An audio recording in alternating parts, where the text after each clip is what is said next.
Welcome to episode 429 of Salcedo Paranormal, and tonight I'm covering paranormal news. As always, you can find all episodes of the show along with links to social media and other ways to contact me at the podcast page, and that is salcedoparanormal.podbean.com. That's SALSIDO paranormal.podbean.com. Always happy to hear from you all, whether you have comments or questions or topic suggestions or stories of paranormal experiences, whether they're your own or from others that you trust. Happy to either read those or have you join me on the show to talk about them.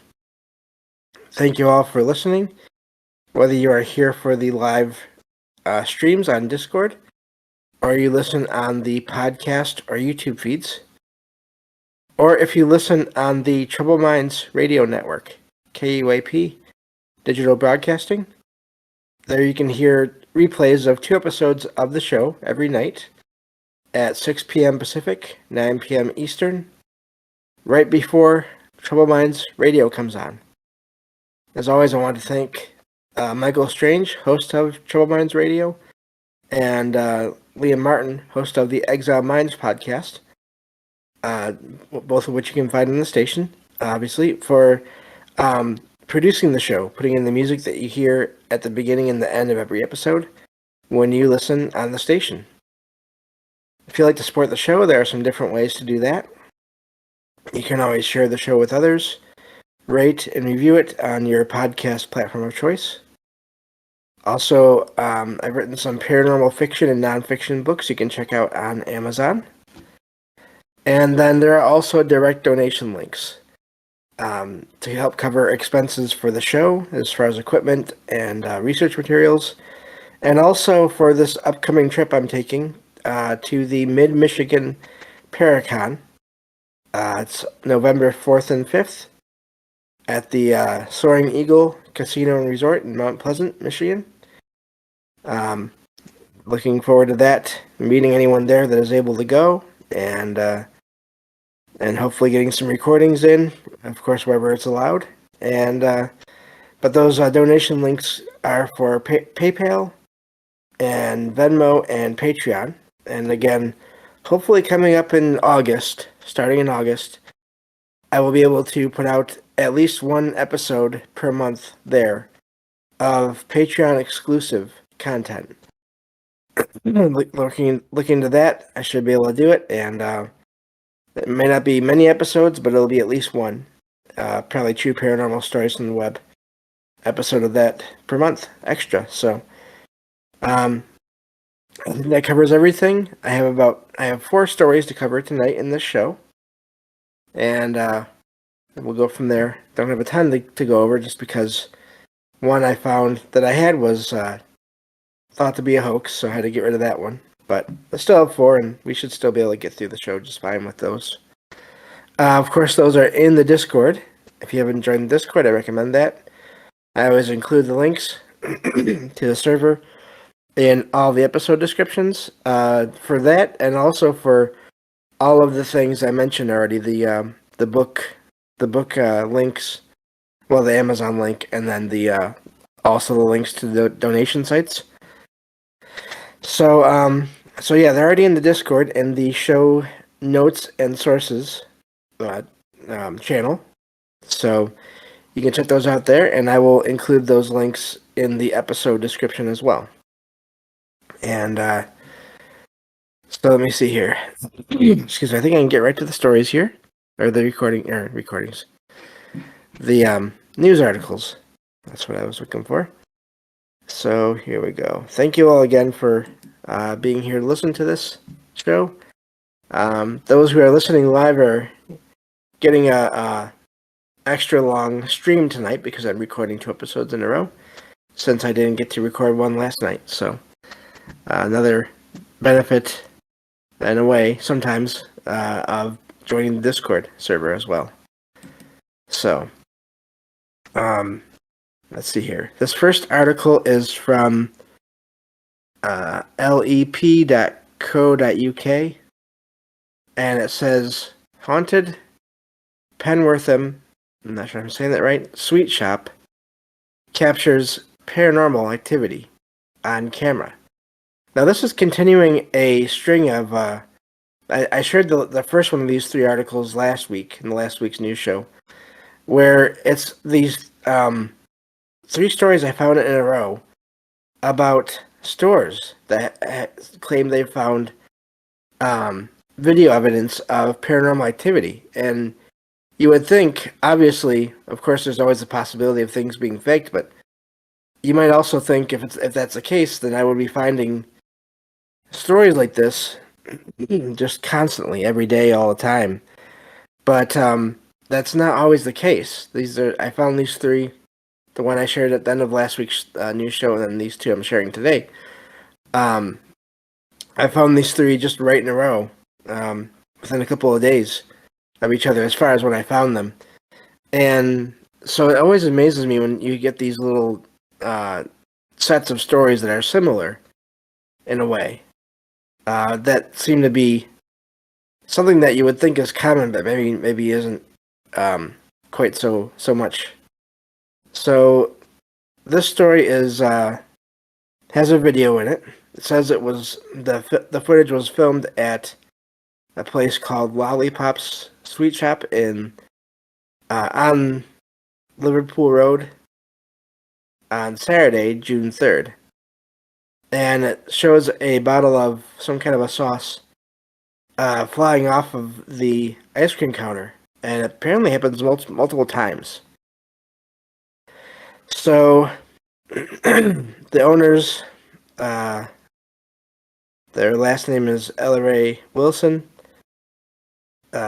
suspect it's the work of basically a paranormal, a spiritual entity, in other words, a ghost, but they say they're not afraid. And they say, I like this, which is always a good thing to do, they say they don't know what's going on, but they do think it is paranormal, says Amy. And there's no other explanation they can find.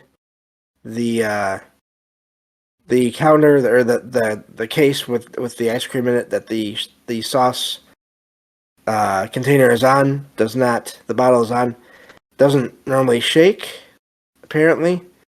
And it's also the same bottle that keeps falling off. So that's a good point in a way. If it was maybe the whole thing shaking, you would think that other bottles would be affected. And they say that they've had people accusing them of tricks, string and all that, but they claim that's not the case. They also, I like this as well, they say that they don't think there's anything to worry about. If it's a spirit, they don't think that there's any reason to be scared, which is good. It seems basically harmless.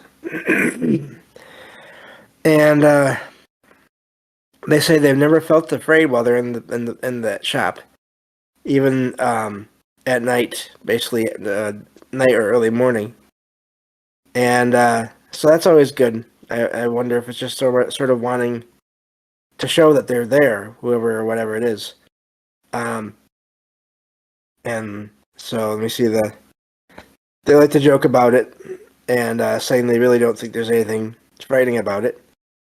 They say that, so let's see, Amy and Lauren, they say, have, let's see here, they've caught orbs on camera. I don't know about that. That's sort of, you never know about orbs on camera. That could be a lot of different things, but let's see here. Apparently when the motion detector goes off on the shop at night, they get a notification on their phone, and so at first they think someone is breaking in, but then when they check it out, okay, well, if it's motion activated, I would guess though that the activation or detection would be designed not to just activate when there's bugs flying around, but maybe I'm wrong. I don't know the details on that. Now apparently in one video they see sort of an arm within the orbs, and they see an arm basically, and let's see here. So yeah, just an arm in this image, and so they apparently they have talked with paranormal investigators and mediums and other people to see what they can find, and let's see here. They say they've had a lot of interest from people who work in that field, and some have visited the place to see how it or what's going on there. And let me see here.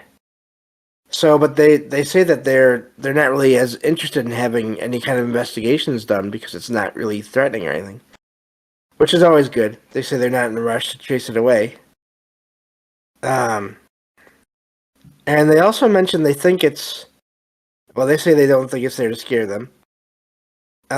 They think they might, they think it's either someone that's there from the history of the location, but also they say there was the ghost of a boy that used to haunt them or visit them in their former home before this, and maybe it's just staying there now.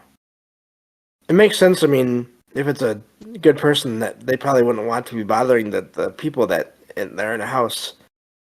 In a way, I can see them going, well, this is a public location technically, so I will just stay here instead. And of course, the idea of it being near them being near so much, basically, if it's a kid, especially, you have all this these suites that they might be drawn to. And I have heard over the years stories, not very many, but of spirits who supposedly could take the essence or the energy out of some food. So who knows what's going on there for sure. Apparently, the other things that would happen there, in the house, I'm sorry, where they used to live, the TV, the lights, and the taps, the faucets would all turn on and off. So water and electricity, there you go. So that's the end of that article. Just a neat story there, and I like again that it's nothing threatening. It's not, no one's afraid. They're not calling anyone in to get rid of whatever's going on there. So that I always enjoy those kinds of stories where yes, there seems to be something going on, but no, we're not worried about it. Because I think that's more common than a lot of the media wants people to think. Again, going back to the idea of the the fear, everything always has to be about fear. Yeah, could be. PDG says the ghost wants you to open one of those bottles for them. Yeah, could be. But again, who knows? But it is. I like that story just because it's nothing negative about that. So that's the first one I had, and then again, like I said, I have one more story, sort of similar. This is from let's see here, CBS42.com, and it says Louisiana T-shirt shop believes ghost was caught on surveillance footage. And this was posted on June 6th. So, and this is in New Orleans. It's called it's a T-shirt of the Month Club store, apparently. It's on St. Anne in the French Quarter. And they think they had a visitor at their store one time. I wonder, it says one time, I wonder if it's one time. That's amazing because you have so many of these stories where it's either repeated or it's just once. The store owner says, I'll just use their first name, Jackie, told this media outlet that at around 10:30 on a Sunday, it looked like a French Quarter spirit may have visited the store. So, let's see here. The owners are Jackie and John, reviewed the store's surveillance footage, and it looks like the let's see here.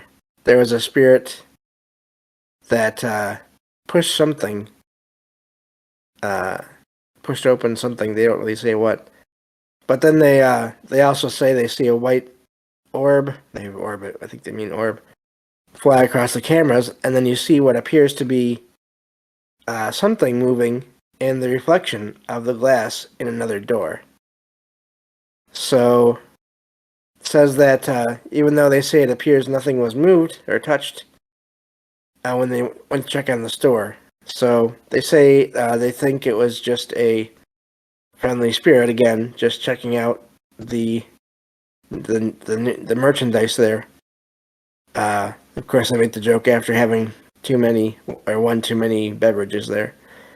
But let me see here. It says that the owners have definitely felt spirits in the store before, so okay, there is other activity there. According to, let's see here.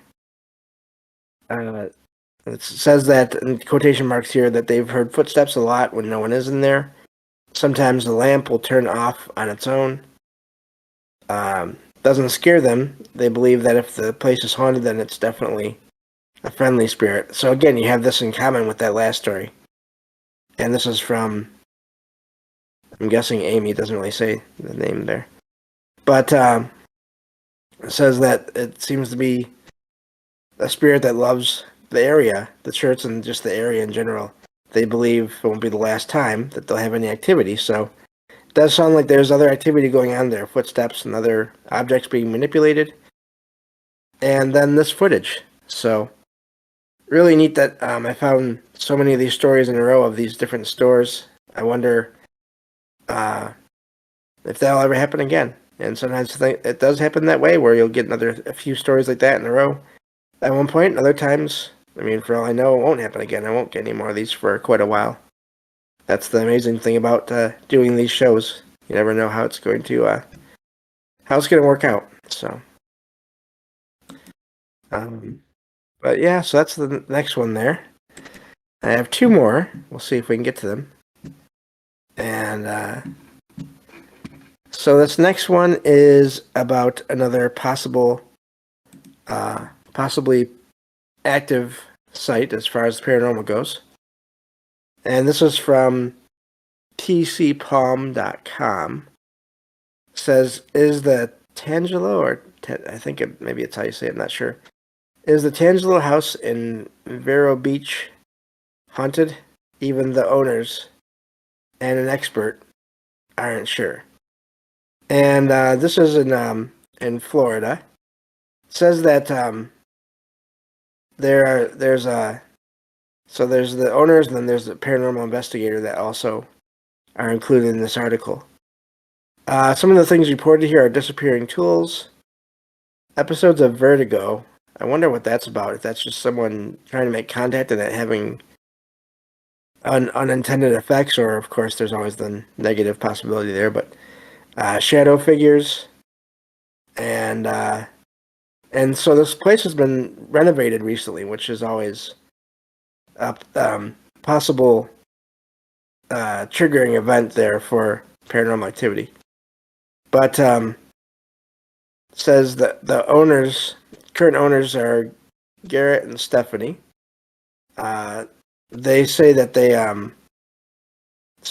they've bought the place and renovated it's basically an apartment building, and they bought the building because it was decaying, breaking down, and could have been torn down, but they say that the city couldn't afford to tear it down.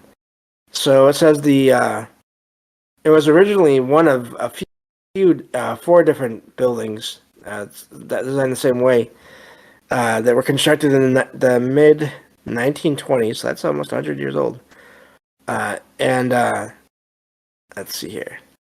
So the other buildings are gone now, apparently, but this one still remains, and it was constructed in 1925. So yeah, nearly 100 years old. Says that the interior features 8 one-bedroom apartments, 4 on each floor. So, and so Garrett said that he and his wife love the buildings in the area, and purchase and renovate them in order to preserve them. That's amazing to be able to do that. And really, I mean, if you think about buildings, just from looking around and sort of walking through, you can get feelings of maybe the past, even just in that way, and looking around. And I do love architecture, looking at buildings and how they're designed. So, so let's see here. So it says that has talked to one of the former residents there, that came to this open house that they had, or ribbon cutting, and says that she remembered the building as a fun place. And let's see here. Going further into the article here, now this former resident said that she never experienced anything odd, although she says that she heard some weird noises once in a while. And she figured those were just an old house or a building settling and creaking and things. So, which is possible, but then also you wonder sometimes, because like I said before, in my apartment where I'm at now, my apartment here, I feel like I can tell the differences between the building just doing its own thing, and then other sounds which seem to be harder to pinpoint, that sound similar but not quite the same. So I wonder how many things were going on there that maybe residents didn't even know about. And it makes sense in a way if you're not paying attention. I do, because of being into all these things. But yeah, so it makes sense that not everyone would notice. And that gets back to something I've heard and I've wondered about when it comes to places where there are people all the time. How much happens that is just not even noticed because there's multiple people in the location. And especially if it's more close quarters, like a house or something like that, where there's several people living there.